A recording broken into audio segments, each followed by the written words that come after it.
So yun, good day mga tol. Ito nga po pala ulit ang part 2 ng off-road knowledge and off-roading 101. Kasama po natin ang nag-isa to lang iba, Boss Francis Ray of FSR. Boss, good day, boss. So ngayon mga tol, ang pag-uusapan naman natin ngayon is mostly about sa mga SUV. Kasi puro SUV ho ang kadalasan na ginagamit ng mga bago nag-off-road or mga nag-overland. So gawin natin fast talk with Boss FSR. Yun ang gagawin natin today. So boss, first question na agad. Ang first question natin is, boss, kung meron akong stock na SUV, anong unang-unang modification ang kailangan kong gawin para maging trail ready lang to? Boss, Light trail ready. suspension Suspension. and mugs and tires lang. Suspension, mugs, and tires. Tatakbo na yun, boss. Okay na yun. Tatakbo na yun, tatakbo na yun. Size ng mugs is yung 285. Yung gulong. mugs natin 17. 17 talaga maganda. 17 by 8. Gulong, 285, 70-17. 77. Ang lift, 2 inch. 2 inch lang. Pwede na yun, Okay boss. overland. Ayos na yun. Maganda na yun, boss. Tatakbo na yun. Tatakbo na yun. Okay, next question. Ayun na nga, nasagot na natin. Anong tire size ang masasuggest sa beginners for trail driving? So yun nga, 285, 70-17. The best, boss, parang the best na 17, ano? Oo. Pag nag-20 ka, Alam mo kasi, 20 ka. hindi advisable. Lalo na pag, okay lang naman yun. Pero ang problema kasi natin dyan, yung safety. No? Ang hinahabol natin kasi dyan, yung hindi tayo maabala. May tendency kasi yung size 20, sumabit sa bato, sumabog yung gulong. okay. Di ba? Pero yung... Kala ko nga, boss, dati mas malaki ang rim, mas maganda. Ay, hindi. Mas Hindi mabigat. pala, no? Okay. Mas mahirapan yung sasakyan mo. Di ba? Yun pala yun. So next question natin is, boss, ang lift kit ba necessary para sa basic trail rig? Or ang mga stock suspension, pwede na? Mga basic lang naman. Kung basic lang naman, yung stock suspension mo, like yung overland, pupunta ka lang ng mga... Oo, yung mga nag-off-road ka lang na mahaba. It's like Hindi ka naman mag-hardcore trail. Hindi ka mag-hard trail, okay na. Pwede na stock. Pwede na stock. Basta make sure lang siguro kahit paano nakagoma. Basta lang, lagi mo lang isipin, yung nakagoma ka. Yung gulong natin, at least, all-terrain. All-terrain. Mas Boss, safe. best na yan, all-terrain. Best Laban na yan, laban na. Laban na yan. Mas safe kayo. Yung mga simpleng overland lang. Pero once na nag-overland kayo na medyo matindi talaga, is talagang medyo mas maganda yung RT na. Yung medyo talagang kahit pa paano lalaban na yung gulong mo. Kahit saan mapunta, boss. Ano? Oo, kasi minsan unpredictable naman yung panahon eh. Totoo. Minsan, Una, pagpasok mo, okay pa yung okay. lupa eh. Oo. Nung pauwi na kami, umulan, yun na, putik na, dulas na, hindi na makaahon. Marami yan. Papasok na nakangiti. Tangina, wala naman pala to eh. Dalas Laging niyan, ganun. boss. Pero pagbalik, umulan, ayun na. Imbis na nagre-relax ka, I-stress ka. yung dibdib mo. Pag uwi ko, yari, paano? Boss, madalas mangyari yan, experience ng karamihan Madalas yan. yun nangyayari. Tama, boss, next question. Ano ang pinaka-important protection upgrade katulad ng mga skid plate, track sliders para sa mga off-road trails? Para sa akin, isa pang kailangan mo, yung UBP talaga. UBP talaga. UBP, pakabit ka na rin, like may mga river crossing, sa pakabit ka rin ng mga differential breather. ARB may differential breather. Boss. Ang bili niyan, boss. Mabenta bang ARB differential breather sa FSR meron? Boss, anong ginagawa niyan? Yan yung isa Yung naman. differential breather. Ang stock differential breather kasi natin is nasa differential lang, nakalitaw lang na maliit. Ngayon, once na medyo mas mahaba yung river crossing natin, ang tendency, pumapasok yung tubig sa differential. Naghahalo yung gear oil at saka tubig. At least kung mas maganda yung differential breather mo, hanggang doon sa may makina yon. Ngayon, kahit mag-river crossing ka, nasa taas yung breather mo, kahit pa paano, yung moist na ilabas. Di ba? So, importante ang differential breather. Ito nga, boss. Ito pa next question. Para sa mga baguhan, boss, ano ba, saan mas maganda mag-invest? All-terrain or mud-terrain muna ang kabit nila? Para sa akin sa mga baguhan, tapos overland lang sila, all-terrain lang. All-terrain lang. Hindi mo kailangan kasi boss, yung iba kasi nakakabit ng mud-terrain, aesthetic kasi tingnan eh. aesthetic lang yun. Tapos, Pogi, pero dadami- boss, ano ba ang negative ng mud-terrain? Kung hindi ka naman negative ng nag-trail. terrain is hindi siya Hindi advisable makapit. sa kalsada. Maingay, hindi Maingay, makapit. Nakakarinde. O boss, sa biyahe, no? Ugong. Tapos ang daling mapudpod. So, sa budget boss, mas magastos kasi mas maikli ang life span ng mud terrain kung hindi ka naman lagi nagtetrail, lagi ka nasa Tama. semento. So, all terrain talaga ang All terrain. suggested. Boss, sa mga recovery gear sa SUV, anong mga kailangan gawin? Dalhin pala, pag off-road. Pag mag-off-road ka, Yan, Mas mga traction board, yan mga yan. recovery kit, Ano ang recovery kit, boss? Sa mga hindi nakakalam. yan yung tinatawag na recovery kit sa snatch strap. Ano boss, ulit? Snatch strap. Okay. Ano yan? Tali. Tali. Tali. Mga panghatak. Okay. Yung mga gano'n, no? Shackle. Shackle is Yung pangkapit. pangkapit dito. Pangkapit, okay. Shackle, pangkapit. Soft shackle na ngayon ang uso, hindi na yung steel shackle. Boss, anong soft shackle? Yung tali na maliit na lang. Isasabit mo lang dito. Same, almost same din naman. Parang yun lang, ano siya, kinetic group. Okay. Next question, boss.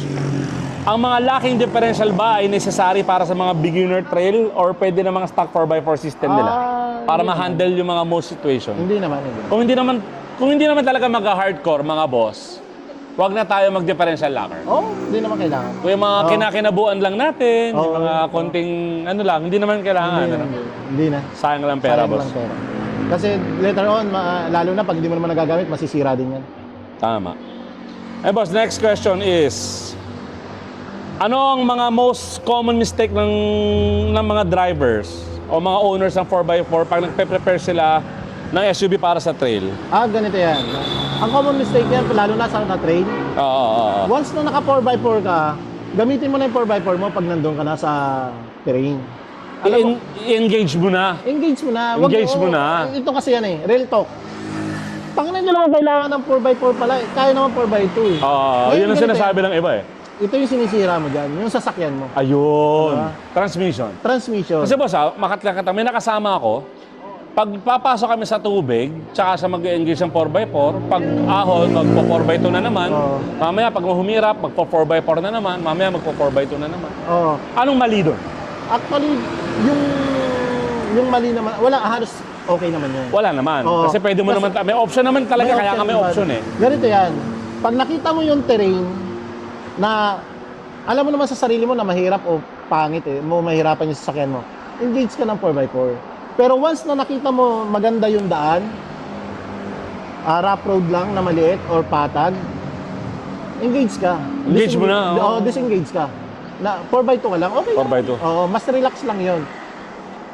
Boss, next question. Ano ang mga essential tools or spare parts ng mga drivers ang dapat nilang dalhin pag nagte-trail run sila? Kailangan mo ng inflator, deflator. Kailangan mo ng number 1, panghangin sa gulong. Okay. Minsan kasi ang tendency, nag-deflate ka, minsan yung pito, sa naiipit, nawawala yung hangin. Yes, Kailangan yes. mo na kaagad ng panghangin na. Kailangan mo talaga ng compressor. Yun yung mga isa sa mga kailangan mo. Boss, i-clear ko lang ha. Ang kailangan po natin na compressor dito is yung heavy duty kasi nasubukan ako magdala ng maliliit na compressor. Hindi ubra. Yung pala, ang mga gulong natin is sobrang lalaki. Oo. Mauubusan ng baterya yun, hindi pa niya nahahanginan. Oo. So, hindi pala. Mali ako doon. Kaya ang nakalagay namin dito, sa mga sasakyan namin, yung fix na. Built-in, boss? Built-in na, no? Na mga ERV. So, hindi pwede mga basa-basang compressor lang, boss? Yes, oo, hindi pwede. Boss, ito, next question. Kung merong someone na may limited na budget lang, na gusto mag-upgrade ng SUV nila para maging trail capable. So, yun nga. Ano nga yung top 3? Limited lang budget ko eh. Wala ako masyadong ganito budget, boss. Talaga, isa sa pinaka-advice, no? Top 3. Top 3, kung pang hard trail, No. Yung basic trail lang. wala lang. Trail capable lang. Suspension talaga. Suspension. Number 1 talaga, suspension. Suspension. Huwag nyo, Gulong. Kung ayaw mo pagpalit ng mags, pwede rin naman. Goma Gulong lang. ka lang, oo. Goma lang. All terrain. Oo. So, Tapos palit ka suspension, UBP. 2-inch slip, UBP. goma na all terrain, Oo. UBP. Oo. UBP para protektado yung ilalim mo, masahid man sa bato-bato. Okay na, wala kang problema. Yes, oo. Ganun lang kasimple. Oo, napakarami na kasing nasirang sasakyan na sumasayad sa bato kasi Oo nga, boss. sobrang nipis lang naman ang oil pan. Boss, si Fortuna nga, boss, nung nagkinubuan tayo, boss, nung first time ko ron, talaga napapapikit akong ganun eh. Sabi ko, Rose, napapamura ako, parang aray, kada tutunog. Buti na lang, meron tayong ARB na UBP. Oo. Nakita mo nung sa Boss, dyan? nilabang ko na. Oo. Sabi ko, naka-UBP na ako, laban na to Oo, eh. laban yun. Kasi boss, sa totoo lang, ang nakikita ng iba na problem is parang nakakapaglagay sila ng sobra-sobrang accessories na mga hindi naman pala nila kailangan. Yes, So oo. kaya natin ginagawa to. Oo. So sa FSR po, pag pumunta kayo rito, hindi ho kayo pagagastusin ng basta-basta. Ilalagay nyo ho yung mga, depende po sa mga kailangan natin, sa Yes, mga oo. pupuntahan natin. Tama ba, Francis? Oo, tama. So that's all for today. Maraming salamat po. Shoutout ARB, TJM, and ano pa bang brand natin, boss? Top dog, suspension. Top Dog Suspension, yung top 3 na yan. And iba pa, maraming salamat po, boss. Francis Ray of FSR. Shoutout po, Pilops. Una-una, shoutout sa grupo namin, Pilipinas Off-Roader. Mga boss ko, bata Sa niyo po mga ako. kaibigan ko, sa mga Budolanders, Yan. sa mga South Trail Team, no? Marami kasi naming grupo talaga, pero ang base talaga namin is Pilipinas Off-Roader. Yun talaga, boss, ang Oo. pinanggalingan. Ano? Yun talaga kami. Sama-sama kami doon sa isang grupo. Boss, isa na kayo sa masasabing pinakakilalang grupo sa Pilipinas eh. So far, Totoo lang, ha? Totoo lang, So far, ha? Hindi totoo naman sa naman. pag-ano, ha? Kasi ang Pilipinas Off-Roader, nakikilala yan dahil gathering nga eh. Kumbaga, pagdating sa isang lugar, hindi naman basta magte-trail lang yan. Laging yang may dala ng relief operation. Tumutulong kayo, boss, ano? Tumutulong, oo. Lalo ng pandemic kami. Kung saan kami nakakarating, pero meron kaming mga relief operation. Oo nga, napapanood Kaya, ko. ano kami, kahit pa paano, may nakakakilala sa amin ng mga... Di ba siya kilala kayo sa community? Iba talaga ang FSR, ibang Pilops. Oo. Kaya thankful kami kasi unang-una na kumbaga nagsama-sama kaming iisa kami ng layunin. Totoo. Enjoyment. Halos pare-parehas lang din kami. Kasi kami lahat naman yan mga kasama ko is negosyante. Totoo. Kapag di ka negosyante, wala kang pagkukuhanan ng grabe sila. Oo. So yun po sa FSR, maraming salamat po. At personally, gusto kong pasalamatan si Boss Francis dahil napakaswerte ko naging parte po ako ng pamilya nila. Sa totoo lang ho, dati ko pa sila napapanood. Idol ko sila, hindi ko inakala na makakasama ko sila. Boss Francis, I love you. Thank you, Ay, Boss God Francis. bless. Thank you, Pare, Boss welcome Francis. lagi araw-araw. Thank you, Boss Francis. Maraming salamat po. God bless Sa lahat. everyone. Thank you. Thank you. Until next, Next episode. episode naman. Bye. Thank you, Bye. boss. Thank you. Thank you. Ayos.